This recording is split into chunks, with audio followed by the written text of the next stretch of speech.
Hey guys, Tyler Berger here with Bass Fishing HQ, and today I'm starting a new series on my channel, and it's going to be called Tourney Talk. Okay, and this series is really devoted to the angler who's a really serious bass fisherman who, you know, whether you're really serious or you're starting to fish tournaments or you are fishing tournaments, this is really going to be devoted to you on how you can become a better tournament fisherman.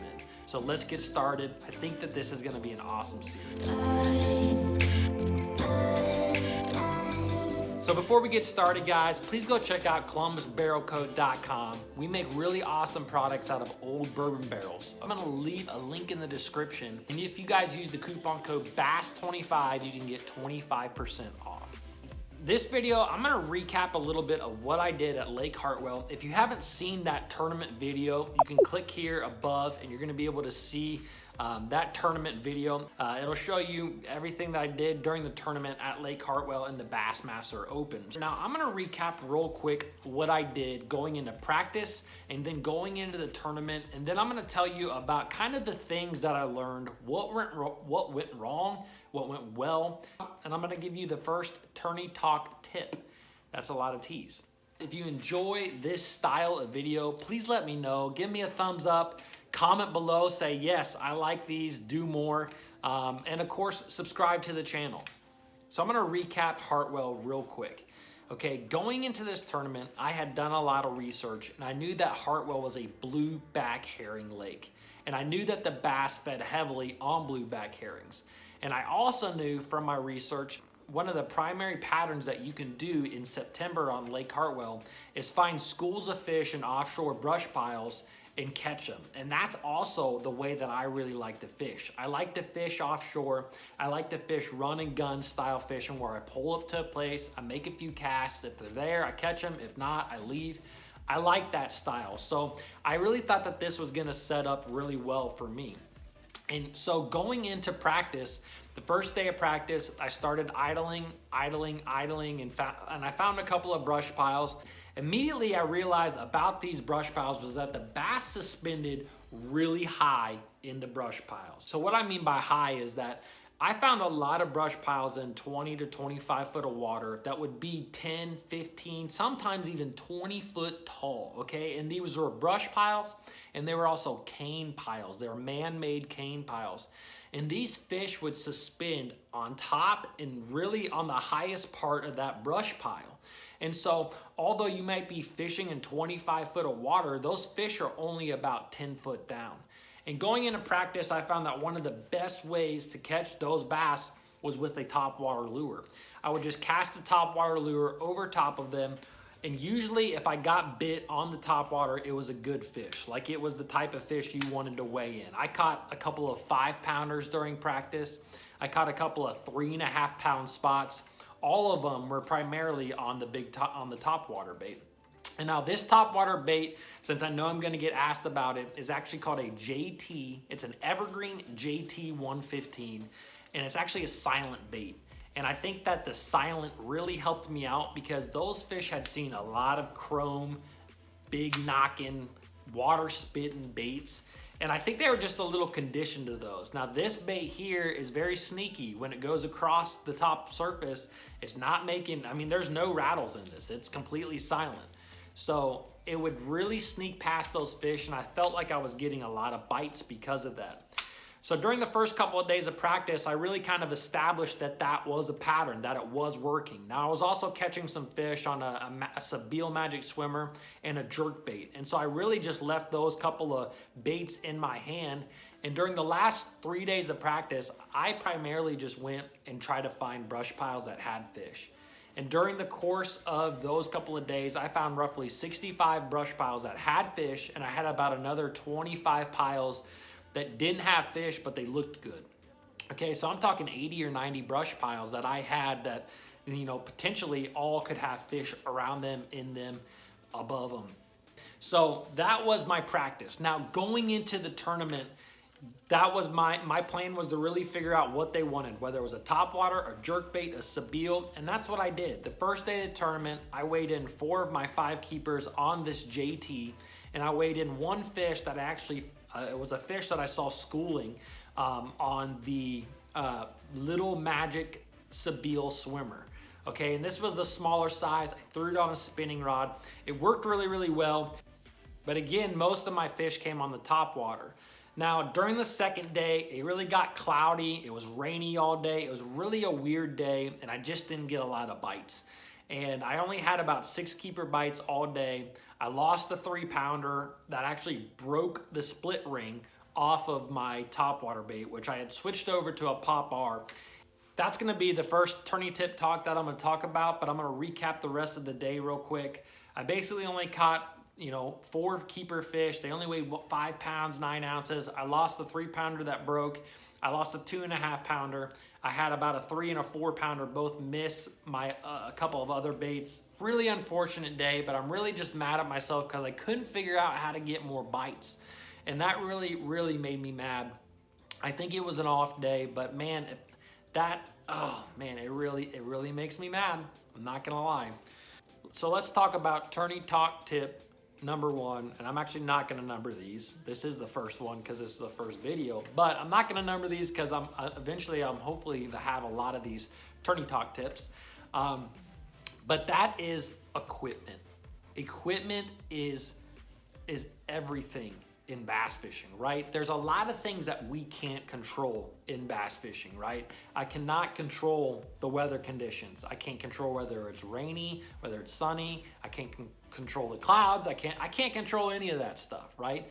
But there are a few things you can control in tournament fishing, and one is your equipment. Now, today I'm not talking about your equipment like your boat, like your trolling motor. Now, that stuff is extremely important. That'll be another tourney tip talk in the future, tourney talk tip. But today I'm talking about your rod and reel equipment. I'm gonna get real detailed into this because going into this tournament, I've always known how important equipment was, but I always thought to check your rod, make sure you're fishing the right rod, your reel, make sure everything's working right with your reel, make sure you have fresh line on, make sure you have good hooks, okay? And good knots, right? That's pretty much equipment 101. But you have got to get more detailed when it comes to equipment, okay? Because in this tournament, if I had put on a different split ring, that probably cost me about 2 cents. If I had put that one split ring on that and landed that fish that broke it off, that's $3,000 that I would have got from that tournament. So 2 cents cost me $3,000. Last year in a tournament, I was actually throwing this same setup, and I got down to my spot on the lake. I threw a topwater bait. It was actually a Pop R, and about a 6-pound smallmouth completely destroyed one of my baits. I go to set the hook, and my drag got rattled loose somehow on the drive, and I swung and just didn't hook into anything. My drag was so loose it just came out, and it was literally on like the first cast with the bait. I hadn't really checked it, and I ended up losing that fish. It didn't really get hooked at all, and I lost that fish. And that was a dumb mistake, and it was also about $1,000 mistake, because if I had just kind of cranked that up beforehand and landed that fish, big bass, big fish it would have been a big fish of the tournament. We would have won the tournament. It would have been like $1,000 or $1,500. That was just a local tournament.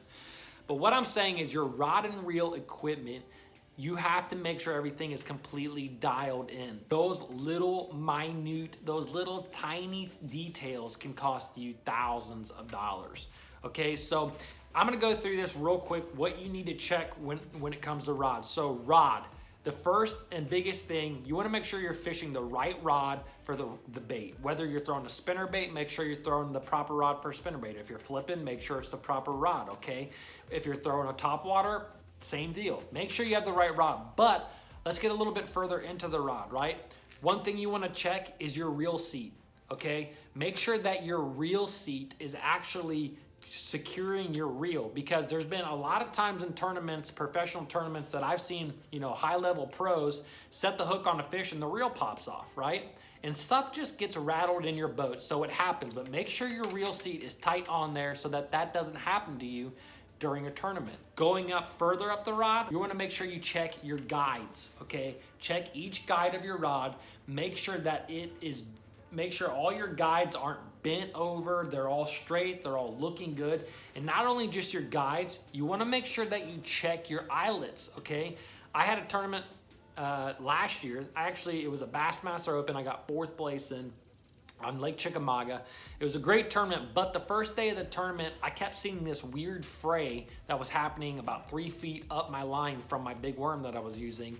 And later I found out that my top eyelet was frayed a little bit, and every time I was casting, it was fraying that line. Now, luckily, that didn't cost me in this tournament, but it very well could have if I didn't notice that, okay? So when it comes to your rod, check your reel seat, check your guides, check your eyelets. Now your reel, same thing with the reel. Obviously you wanna make sure you have a reel that's casting really, really well. You're gonna be able to figure that out during practice. Make sure all your settings are correct, okay? Make sure you have the right brake system. Make sure your reel tensioner knob is all good to go. And I'm talking, do this real quick in the morning. And a very important thing is your drag. Make sure your drag is set properly right when you start using it during your tournament. Because like I said, you know, sometimes you might make an hour run to your spot, stuff's getting jumbled in the boat, stuff's getting hit, and things are gonna get knocked loose, okay? So make sure that that stuff is ready to go, okay? Line. When it comes to line, I put fresh line on every big tournament that I have. The only time that I don't is usually when I'm fishing braided line, because we all know that braided line lasts for quite a long time. But when it comes to line, make sure that everything is good with your line. Okay, now if you're connecting, for instance, some sort of leader, like you see I have a small monofilament or fluorocarbon leader with my top water, make sure your knots are all good. Make sure your line and all the system is just really, really good. Now, when it comes to your lure, right, this is where the $3,000 mistake comes. I replace the hooks on my lures on every single lure, and it's extremely important that you do that. I think it's extremely important. I use Fusion 19s for treble hooks most of the time. I also use the KVD hooks because I think that they work well. It depends on what bait I'm using. But one, make sure your hooks are good, but most importantly, and something that I'm gonna tell you now is make sure your split rings are good as well. Give them a tug. Now, one thing that I really like to do, and I typically do this the night of the tournament, it's hard to do actually during the tournament, but if I can, I do it the night of the tournament. I will actually rig up my rod, and I will attach my lure to somewhere on like my trailer or my truck, and I will actually pull on my entire system, right? I will put pressure to that line, and that just pulling it a pretty good amount is going to check my knots for me. It's going to make sure there's no frays in my line. It's going to make sure the rod is good to go, that there's no issues with my guides, that my drag is good. That one little trick can really, really help you guys. So guys, I hope you understand what I mean by making sure your rod and reel equipment is good to go. I think it's really, really important. Really, really important. And like I said, I didn't think to check split rings in this tournament. Just didn't think about it, right? And it cost me $3 grand. So anyways, guys, I hope you enjoyed this video. Again, if you did, give me a thumbs up. Let me know, because I don't want to put out videos that you guys don't like. So if you like this style of video, this tourney talk tip style video, let me know below. And I hope to see you guys in the next video.